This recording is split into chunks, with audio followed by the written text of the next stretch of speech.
স্বামী স্ত্রীর মধ্যে নিত্যদিনের অশান্তি অথবা দীর্ঘদিন ধরে কোনো তৃতীয় ব্যক্তির কারণে সংসারে প্রবলেম অথবা অশান্তি হচ্ছে এবং এই সমস্যার সমাধান কোনোভাবেই আপনি করতে পারছেন না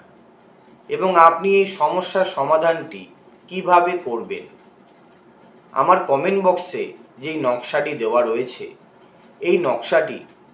একটি মেশক জাফরান অথবা কেশর মিশ্রিত লাল কালি অঙ্কন করে সেটিকে কাকের পালক দিয়ে লিখতে লাগবে ভূর্জ পাতার ওপরে এবং নকশাটি অঙ্কন করে নকশাটির পেছনের দিকে আপনি আপনার স্বামী অথবা আপনার স্ত্রী উভয় পক্ষে আপনি যাকে বশীভূত করতে চলেছেন তার নাম ও তার বাড়ির ঠিকানা, মানে তার শ্বশুর বাড়ি অথবা বাপের বাড়ি যেই ঠিকানাটা আপনি জানেন সেটা সংক্ষেপে লিখতে লাগবে। এবং এই ক্রিয়াটি যাদের বশীকরণ অথবা আকর্ষণ ক্রিয়ায় সমস্যা হচ্ছে তারাও এই ক্রিয়াটি ব্যবহার করতে পারে অথবা ক্রিয়াটি পালন করতে পারে। এই ক্রিয়াটি করে আপনাকে ঠিকানাটি অঙ্কন করে বা লিখে ভূর্জ পাতাটিকে একটি তামার কবজে